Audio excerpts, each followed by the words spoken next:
Cara, você tem razão. Quando você veio aqui da outra vez, o clima tava mais leve, porque, putz, cara, quando a gente tá falando de candidatura, especialmente uma campanha que é uma campanha meio bagunçada, como essa campanha que a gente tá vendo agora em Não, São Paulo. total. Então, assim, de fato, fica um clima um tanto mais tenso quando a gente vai falar sobre o que rolou. Por exemplo, uma das coisas que eu não gostaria de te perguntar e que eu vou ter que te perguntar é: um cara com 67 anos saiu do ponto que ele tava pra ir dar na cara do Pablo Marçal, cara. E esse cara é tu. O que que tu sentiu ali na hora? Senti vontade de ter completado a façanha. Eu só me arrependi de não ter subido lá e enchido aquele cara de porrada. Tu ia arrumar um problemaço, pô. Não, mas não me interessa a questão do problema. Não é o seguinte, eu sempre respeitei as pessoas até o momento que eu sou desrespeitado. A partir do momento que você é desrespeitado, só que acho que o caso do Pablo Marçal vai além do desrespeito pessoal aos outros candidatos. Primeiro que ele faz de um enorme poder de decidir uma eleição, que é o debate extremamente democrático. Você vê nos Estados Unidos o nível dos debates. O nível que eu digo não precisa ser o nível de ataques ou de perguntas e respostas e tal, mas de pelo menos um respeito a uma coisa chamada democracia. Uhum. Aí apareceu um cara, eu fiquei assustado no primeiro debate que eu participei, eu não esperava que o debate fosse desse jeito, mas eu fiquei assustado quando de repente um cara começou a surtar. Eu achava que ele estava surtando, dizendo um monte de coisa, que aliás eu digo algumas delas na televisão, mas eu não achei que se aplicaria a um debate. Ali eu comecei a perceber que tinha alguma coisa diferente. Quando acabou o debate, eu estava chateado, porque tinha sido atrapalhado numa primeira resposta que dei, e fui atrapalhado. Quando você é atrapalhado numa primeira resposta, todas as outras de um bloco que só tem uma pergunta, você fica ferrado. Depois o outro bloco tem outra pergunta, depois tem outra pergunta, acabou o debate. Então você começou jogando mal, fez um gol contra, não é legal. Uhum. Aí aparece esse cara. Um dia depois do que ele tinha falado, as pessoas, para evitar que eu não tinha... As pessoas do meu entorno, para evitar de não me dizer que eu tinha ido mal, disseram sobre esse cara: mas você viu que cara maluco, você viu que cara completamente fora de qualquer preceito democrático e tal. Todo mundo começou a comentar esse cara. Eu falei: não sei. Eu não sei porque nós estamos vivendo uma eleição completamente atípica e diferente. Hoje, a internet, o virtual é importante. Eu não sei se o que esse cara falou ali é conversa de boteco ou conversa para fazer alguma coisa. Eu nunca ouvi falar de corte em televisão, a não ser Elise Matsunaga, que matou o marido e cortou várias vezes. Eu não sabia o que era corte. Mas eu não sabia que o cara montava um programa com todos os detalhes, para que ele montasse do jeito que ele quisesse, fizesse dos outros 4 candidatos atores passivos desse ciclo de horrores, ridicularizados e cortando só o que ele queria, muitas vezes ofendendo ou fazendo brincadeira. Chegaram até a gozar minha gagueira, como se não tivesse proposta. Não é, eu sou gago. Desde que eu nasci eu sou gago. De vez em quando eu sou mais gago do que o normal. Teve até um programa na BBC de Londres que o cara foi demitido, porque ele estava ouvindo, tem até na internet, é só procurar. Um entrevistador estava ouvindo pessoas que tinham dificuldade de falar. Uns falavam fino, outros gaguejavam, outros tinham problema, e ele começou a rir. Eu vi esse Ele foi demitido imediatamente, sei lá, no começo da internet. Então, eu sempre fui gago e sempre fui um grande apresentador. O maior apresentador de todos, o Pelé de todos, não vai ter igual. O Silvio Santos era gago, na verdade. E aí começaram a tirar sarro e tal. Aí eu percebi que o papo não era o debate da TV Bandeirantes. O papo era esse lance de corte.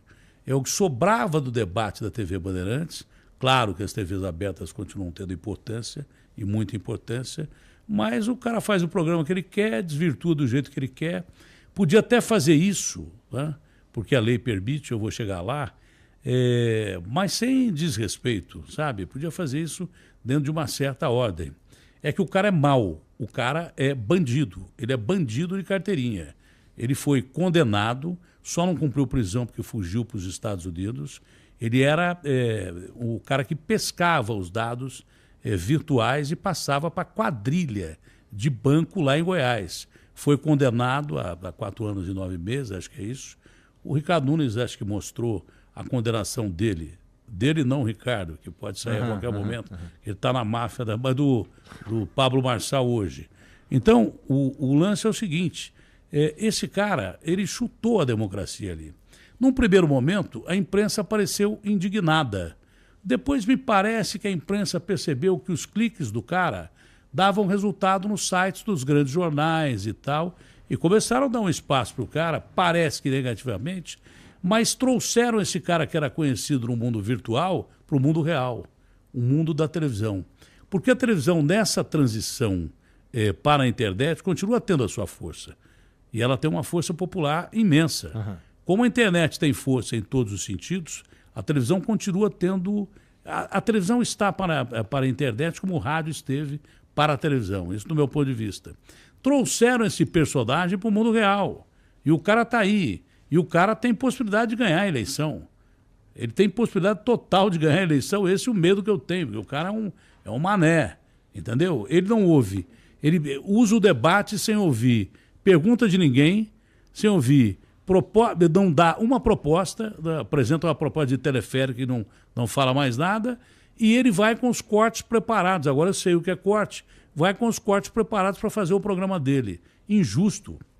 Eu, conversando com a Tabata algum tempo atrás, eu fui o primeiro cara a dizer o seguinte: por que eu, profissional de rádio e televisão, jornalista e radialista, porque eu tenho que me afastar 4 meses da minha função, né, e não posso falar na televisão no meu programa, perco 4 meses de programa, e o cara que é um comunicador, você pode não se definir como um jornalista, mas você hoje é um dos grandes comunicadores do Brasil. Porque isso aqui é comunicação absolutamente pura, absolutamente, devidamente pura, atingindo um público excepcional, um público que tem alguns imbecis, tem, de fato tem alguns imbecis. Mas a maioria é de médico que sabe o que fala sobre uma cirurgia, a maioria é de delegados que entendem de segurança, a maioria é de garis que sabem o que é varrer uma rua, a maioria de porteiro que sente o drama de quem vai entrar num prédio para te roubar, a maioria de gente que quer conversar e se inserir no contexto como no mundo normal. A televisão era mais ou menos uma coisa que te alienava disso.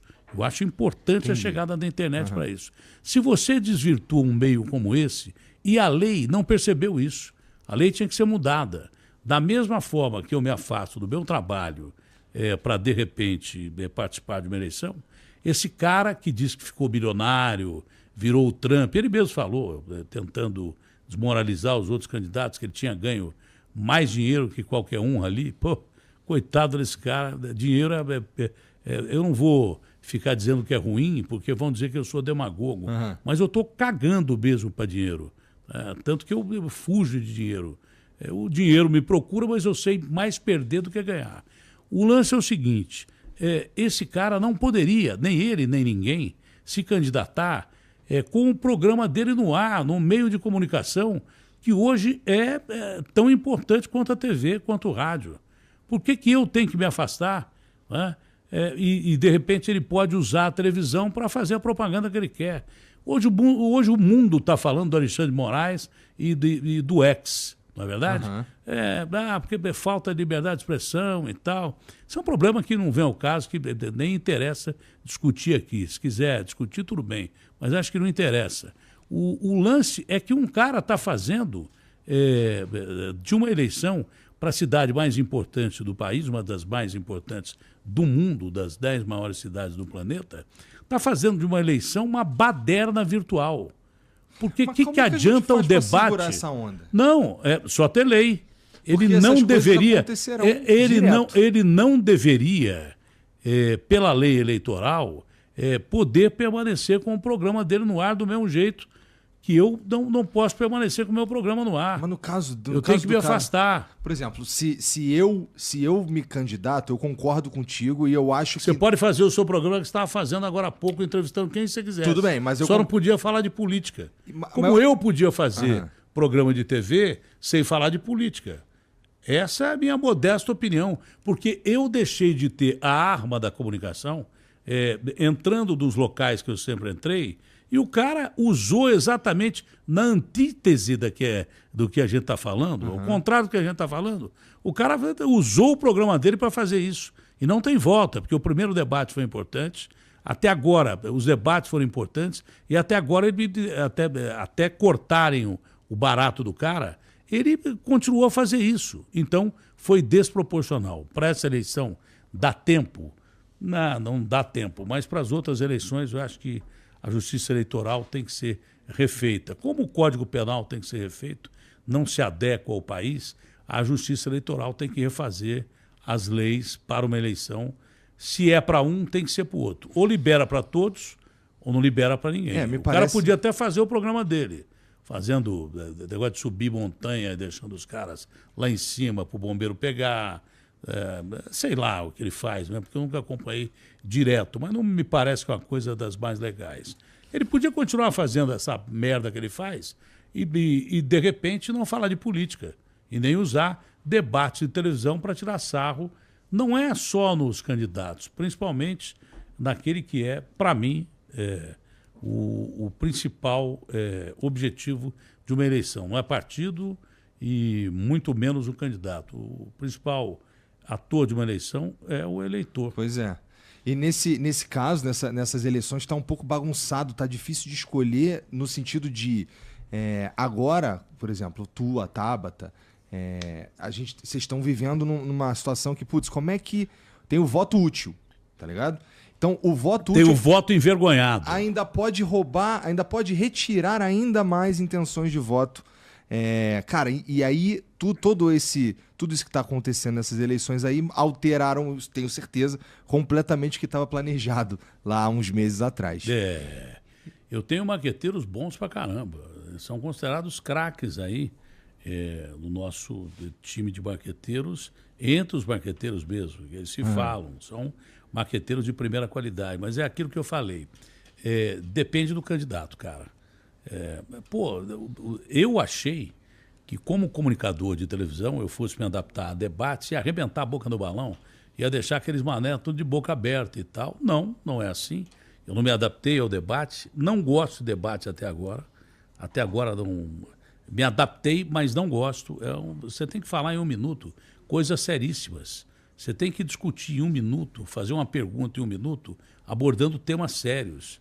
Você tem que falar sobre Cracolândia numa resposta de 4 minutos. Como é que você vai falar sobre Cracolândia em 4 minutos se todos os prefeitos que entraram desde o surgimento da Cracolândia não conseguiram resolver o problema da Cracolândia? Então, sobre isso, vamos lá. Hoje eu estava conversando com o moleque no carro, a gente foi treinar para ficar mais forte. Sobre, cara, eu queria que São Paulo fosse exemplo pro resto do Brasil em alguma coisa. Em tudo pode ser. Pois pode ser num monte de coisa. Essa cidade tem um potencial... Porque é que mais tem problemas no mundo do país, porque é a maior do país, porque é a mais rica do país. Só que se ela tem os piores problemas do país, ela tem também as melhores soluções. Você está certo. Então, e aí eu fiquei pensando, putz, quando a gente fala eu fico pensando no cara que não mora em São Paulo, qual é a primeira coisa que ele pensa quando fala em São Paulo? E aí tem uma galera aqui, o lado, vai lá, copo meio cheio, pensa, oportunidade, trabalho, lá é fácil você se colocar, tem muita coisa acontecendo e tudo mais. E o cara do copo meio vazio, tem Cracolândia, tem violência, tem PCC, tem não sei o que e tudo mais. Você vê ter o melhor e o pior dos dois mundos. Pois é. Então, aí, assim, uma das principais bandeiras do Datena, candidato à prefeitura de São Paulo, é a segurança pública. Né? Eu vi que não é mais minha, de todo mundo. Tu teve na ADPESP, se eu não me engano, recentemente, falar com os caras da polícia. Cara, o que está sendo mais especial nessa campanha, porque os caras ficam me pentelhando que eu não gosto de andar. Tem que fazer caminhada, com a velha política, você tem que fazer caminhadas e tal. E não é questão de não gostar de andar. Eu não sinto as 2 pernas há muito tempo por causa de diabetes. Então, eu fico limitado para caminhar. Mas eu acho que você caminhando 100, 200 metros, conversando com pessoas, você tem as melhores sacadas. O que melhor aconteceu nessa campanha até agora, os caras ficam me perguntando de plano de governo, orçamento, dinheiro, quanto é que eu vou gastar. Como é que você pode falar quanto você vai gastar se você não sabe quanto esse prefeito vai gastar para se eleger?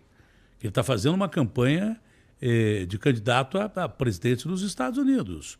O Boulos, 44 milhões. Ele, 27 milhões. A Tabata, 14 milhões. Eu, 3 milhões. Você entendeu? E não quero mais. O Datena, vamos fazer uma festa com uns bacana aí para arrecadar. O cacete, eu não vou pedir dinheiro para ninguém. E eu já não dependo de ninguém mesmo, que não tem nenhum partido comigo. Cidadania está com um pé lá e outro cá. Quanto o Ricardo Nunes gastou com emendas e cargos para ter 12 partidos da coligação dele? E ainda queria o nosso. Você entendeu? Então, eu não tenho rabo preso com ninguém, eu sou uma página em branco para discutir, inclusive, uma coisa que o Brasil precisa, que é reforma política. Você imaginou, de repente, um cara ser eleito em São Paulo sem apoio nenhum da Câmara? Você imaginou?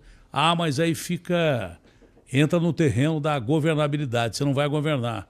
Não, não vou governar, mas é plebiscito na rua.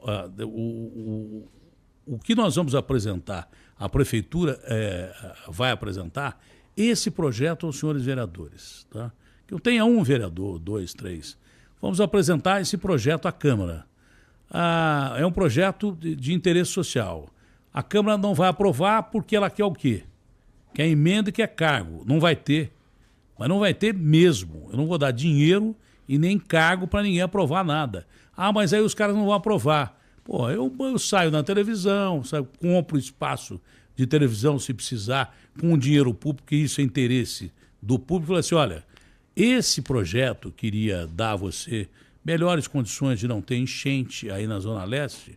Os seus vereadores que vocês votaram, que vieram aqui dizer que vão acabar com a enchente, porque usam a enchente como plataforma política todo ano, eles vão se revoltar, os seus eleitores vão se revoltar contra esses vereadores.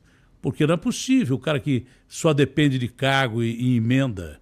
Outra coisa, não vai ter cargo comissionado em subprefeitura. Subprefeituras são 32 e são importantes pra caramba. Eles botam lá cargo comissionado de quem eles querem. Não, o subprefeito vai ter que ser da região e, de preferência, talvez até com uma eleição para ver quem é o cara para representar a subprefeitura, que é o cara que nasceu ali, que é o cara que sofreu ali, que é o cara que sabe dos problemas da subprefeitura ali dentro. Não é um cara que caiu de paraquedas porque ganhou o cargo de um vereador. Isso pode provocar uma revolução num sistema que não está funcionando mais no Brasil. A democracia não está sendo plena no Brasil. Por quê? Até o Lula, o presidente da República, é refém do Lira, é refém do Pacheco, é refém do Congresso. Porque se ele vai lá com um projeto que é de interesse do povo e os caras, não, eu quero cargo, eu quero ministério, quero dinheiro, quero emenda, senão não tem papo. Então, São Paulo tem grandes soluções, essa pode ser uma dessas. Datena, mas os caras vão te empichar. Foda-se. Se o cara me empichar, eu saio da prefeitura e digo pro povo, eu saí da prefeitura expulso por um bando de gente que não está nem aí com vocês, que está ali para ganhar dinheiro com emendas e cargos. Então você tira a pele do cara que não gosta da população. E você que está assistindo esse vídeo aqui no Talk Flow, dá para você virar membro, cara, do Flow agora. É um botãozinho do lado do botão de se inscrever. A gente faz um programa semanal só para os membros. Olha! Então fique esperto aí. Se quiser virar membro, tá bem aqui do lado, é mó merreca, custa menos de R$8, irmão.